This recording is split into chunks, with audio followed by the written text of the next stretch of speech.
आणि लाईटचे डॉक्टर म्हणून संबोधल्याबद्दल खरंच आभार. रेडिएशन आणि ऑन्कोलॉजी. ऑन्कोलॉजी म्हणजे कॅन्सर ट्रीटमेंट आणि रेडिएशन म्हणजे आपण कुठल्या तरी किरणांचा वापर करून ही ट्रीटमेंट पेशंटपर्यंत पोहोचणार असतो.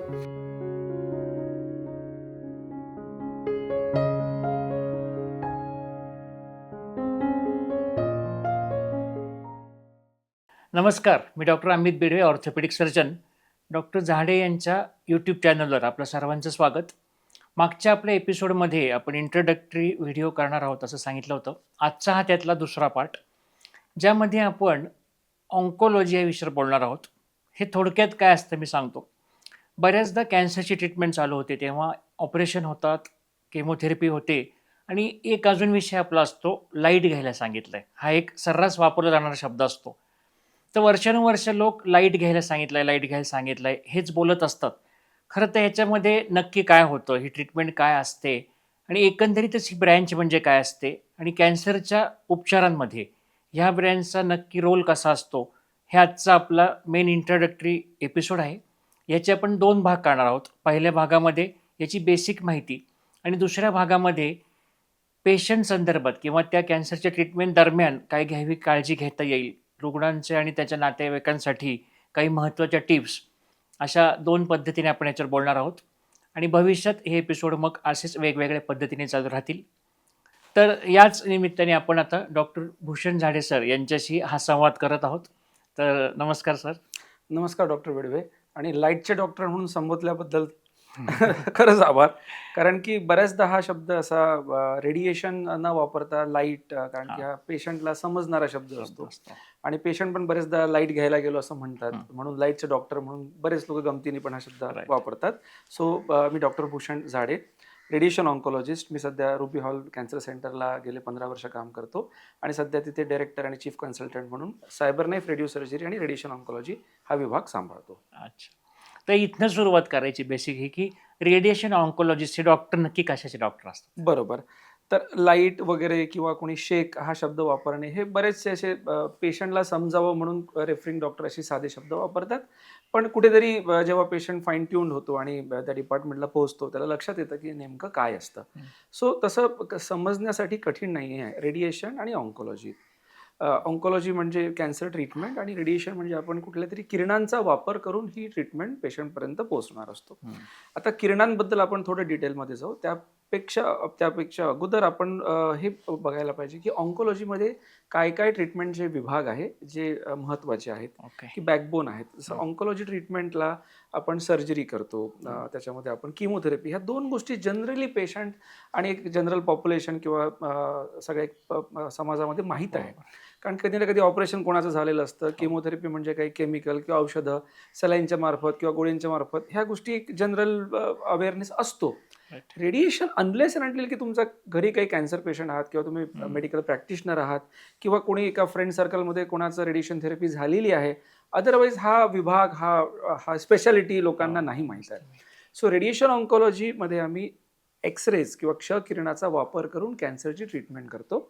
आणि हे एक्सरेज, जसं आपण एक्सरे, एक छातीचा एक्सरे काढतो किंवा CT स्कॅनमध्ये पण एक्सरेचा वापर करतो, ते एक्सरे आणि ट्रीटमेंटचे एक्सरे वेगळे आहेत का? हो, ते वेगळे आहेत. त्यांची एनर्जी वेगळी आहे. एक्सरेज हा जो स्पेक्ट्रम आहे तो एका सिम्पल अल्ट्राव्हायोलेट रेज किंवा छातीचा एक्सरे काढणारा व्होल्टेज, किलो व्होल्टेज रेंजचे, मग थोडेसे ऑर्थो व्होल्टेज रेंज, ज्यामध्ये आपण CT स्कॅन करतो. आणि आम्ही जे रेडिएशन वापरतो तो मेगा व्होल्टेज रेंजचे असतात. हा व्होल्टेज किंवा ही एनर्जी डिफाईन कशी होते, हे 2 कॅटेगरीमध्ये डिवाइड होतं. नॉन आयनायझिंग रेडिएशन म्हणजे त्यामधली जी एनर्जी असते ती इतकी सफिशियंट नाही आहे की त्या मॉलिक्यूल किंवा ॲटमचं स्ट्रक्चर ती चेंज करू शकेल. सो थोडंसं व्हायब्रेशन त्या इलेक्ट्रॉन्समध्ये देईल आणि ते सेटल होऊन जाईल, आयनाइज होणार नाही तो atom. So this is non ionising, जे सिम्पल रेडिएशन अराउंड आपले असतं. आणि आयनायझिंग रेडिएशन जे असतं त्यामध्ये त्या इलेक्ट्रोमॅग्नेटिक वेव्सला इतकी एनर्जी असते की त्या ॲटमचं स्ट्रक्चर ते बदलू शकतं, तो त्याला आयनाइज करू शकतो आणि त्यामुळे तो सेल्युलर DNA ला डॅमेज करून ट्रीटमेंट देऊ शकतो. सो आम्ही जे वापरतो रेडिएशन ते आयनायझिंग रेडिएशन किंवा मेगा व्होल्टेज रेंजचं रेडिएशन असतं. आणि हे रेडिएशन हँडल करायला पण स्पेशलाइज मशीन्स असतात. जुन्या काळामध्ये तुम्ही कोबॉल्ट रेडिएशन हा शब्द, आयसोटोपिक रेडिएशन हा शब्द ऐकलेला असेल. पण आजच्या काळात कोबाल्ट रेडिएशन बऱ्यापैकी ऑब्सोलीट झालेलं आहे. अच्छा. What we use is a linear accelerator, okay. Linac म्हणतो त्याला, आणि त्याच्यामध्ये पण बरेच जनरेशन्स आहेत. आज आपण 6 to 7 जनरेशन्सचे लायनॅक यूज करतो आणि त्या रेडिएशनला, त्या पर्टिक्युलरच्या ट्यूमरच्या भागाला खूपच प्रिसाइजली डिलिव्हर करतो, ताकी त्याचा डोस तिथे जितका पाहिजे तितका जाईल आणि आजूबाजूच्या स्ट्रक्चर्सला डिस्टर्ब न अच्छा. होता, साईड इफेक्ट न होता ही ट्रीटमेंट होईल. एकदम संक्षिप्तमध्ये मी सांगण्याचा हां, प्रयत्न हां. केलेला आहे. आणि जनरली आता रेडिएशन ऑन्कॉलॉजी म्हणतो, तर ह्या व्यतिरिक्त ऑन्कॉलॉजी व्यतिरिक्त आणखी कशा ट्रीटमेंट केली जाते हो. त्यामध्ये? रेडिएशन ऑन्कॉलॉजी म्हटल्यानंतर आपण ऑन्कॉलॉजी म्हणजे कॅन्सर ट्रीटमेंटला रेडिएशनचा हं. वापर करतो हेच लक्षात येतं. पण नॉन कॅन्सरस कंडिशन्समध्ये पण बऱ्यापैकी रेडिएशनचा वापर होतो ओके. आणि बऱ्यापैकी म्हटल्यापेक्षा आता तर तो वापर वाढत चाललेला आहे, की सर्जरीला अल्टरनेटिव्ह तुम्हाला मिळतं आहे. Non okay. इन्व्हेसिव्ह मिळत आहे. ओपीडी बेस्ड ट्रीटमेंट मिळते. Walk in walkout types of पेशंटचा एक्सपिरियन्स असणार आहे आणि काही सिलेक्टेड इंडिकेशनला जर तुम्हाला असं ट्रीटमेंट वापरून सर्जरी अवॉइड करता येत असेल, तर नक्कीच तुम्ही तो नॉन सर्जिकल प्रूव्हन डेटा असलेला ट्रीटमेंट तुम्ही चूज कराल. आणि मेजॉरिटीली हे आपण ब्रेन ट्यूमरसाठी वापरतो. ओके. बेनाईन ब्रेन ट्यूमरसाठी, जसं ॲकॉस्टिक शॉनोमास किंवा कुठल्याही नर्वचे जे शॉनोमाज असतात, मेनिंजिओमाज असतात, स्मॉल किंवा मीडियम साईज मेनिंजिओमा, आर्टेरिओव्हेनस मालफॉर्मेशन्स, त्यानंतर पिट्युटरी ट्यूमर्स, पॅरागँग्लिओमाज. ऑफकोर्स सगळ्याच पिट्युटरी ट्यूमरला किंवा सगळ्याच हां. मेनिंजिओमाला रेडिओ सर्जरी लागेल किंवा आम्ही रेडिएशन देणार असं नाही. त्यामध्ये सिलेक्ट आहे. मी फक्त तुम्हाला नावं सांगतो या हां, ट्यूमरचे, हां. की यामध्ये आपण रेडिएशन किंवा रेडिओ सर्जरी, हं. जे एक वेगळं व्हर्टिकल आहे रेडिएशनचं, ओके. त्याचा वापर करून बेनाईन म्हणजे नॉन कॅन्सरस ट्यूमरला पण बऱ्यापैकी ट्रीट करतो. अच्छा. आणि जनरली लोकांना या फील्डविषयी जास्त उत्सुकता का असते, तर हे साधारण काय प्रकारे ट्रीटमेंट होते, की मशीन्स असतात, कुठे सलाईन लावतात का, सुया टोचतात का? सुया टोचणे, सलाईन लावणे हा विषय हां. रेडिएशनमध्ये नाहीच. नाही. रेडिएशन जसं मी सांगितलं, की एक्स-रे किरणांचा वापर करून आपण त्या ट्यूमरच्या भागाला डोस, रेडिएशनचा डोस देतो. हं. तर मशीन्स पेक्षा अगोदर आपल्याला हे लक्षात घ्यायला पाहिजे, की रेडिएशन कशाप्रकारे कॅन्सरची ट्रीटमेंट करतं. सो बेसिकली कॅन्सर सेलचा DNA हा थोडा फ्रजाईल असतो ॲज कम्पेअर्ड टू नॉर्मल टिश्यूचा DNA. नॉर्मल टिश्यूचा DNA हा रोबस्ट असतो, हा स्ट्रक्चर्ड असतो, त्यामध्ये रिपेअर मेकॅनिझम्स असतात. जेव्हा की कॅन्सर सेल्स हे काय नेमके रॅपिडली प्रोग्रेसिंग सेल्स आहेत. हं. ते स्ट्रक्चरली तितके डिफरेन्शिएटेड किंवा मॅच्युअर नाही आहे, ते फ्रजाईल आहेत.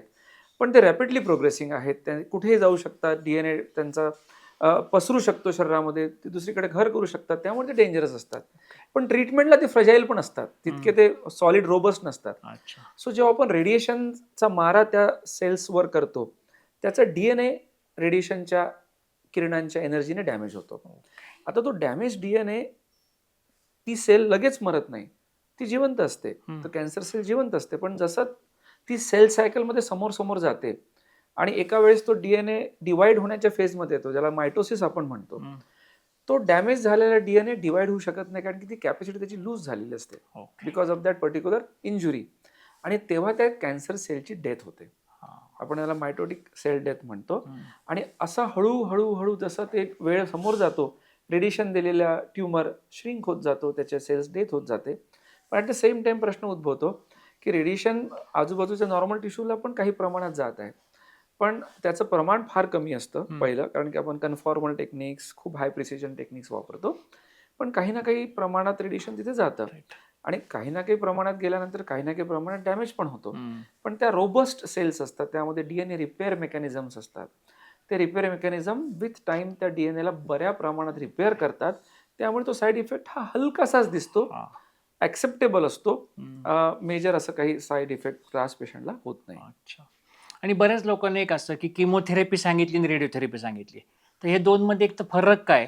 आणि दुसरी गोष्ट, दोन्ही एका वेळी जनरली ॲडवाईस केलं जातं का त्याचे वेगवेगळ्या बरोबर. इंडिकेशन्स? डिपेंड्स करतं आपण काय प्रोटोकॉल घेऊन ट्रीटमेंट करतोय. हां. उदाहरणार्थ एक one of the most common cancer आपण म्हणू, ब्रेस्ट कॅन्सर. हं. ब्रेस्ट कॅन्सरमध्ये जी किमोथेरपी असतं, ती किमोथेरपी मल्टिपल ड्रग्स वापरून एका टाइम फ्रेममध्ये दिल्या जाते. मग तो 2 वीकली, 3 वीकली बऱ्याच त्यामध्ये शेड्यूल्स आहेत. ते चालू असताना आपण रेडिएशन देत नाही. हं. तो प्रोटोकॉल वेगळा आहे. त्यामध्ये सर्जरी आहे, त्यामध्ये किमोथेरपी आहे, त्यामध्ये रेडिएशन पण आहे. हं. पण हे वेगवेगळ्या टाइम फ्रेमनी डिवायडेड आहे ओके. आणि सिक्वेन्शियल आहेत. पण आपण हेड अँड नेक कॅन्सरचा जो विचार केला, लॅरेंजियल कॅन्सर, बेस टंग कॅन्सर, हायपोफॅरेंजियल कॅन्सर, कॉमन कॅन्सर्स किंवा हेड अँड नेकचा टंग कॅन्सरमध्ये सर्जरी झाली आणि रेडिएशनला पेशंट येतो, त्यासोबत किमोथेरपी दिली जाते. हा जो हेड अँड नेकमध्ये प्रोटोकॉल आहे किंवा सर्व्हिक्समध्ये रेडिएशन आणि किमोथेरपी सोबत दिली जाते, ओके. त्याला आपण कॉन्करंट किमो रेडिएशन म्हणतो.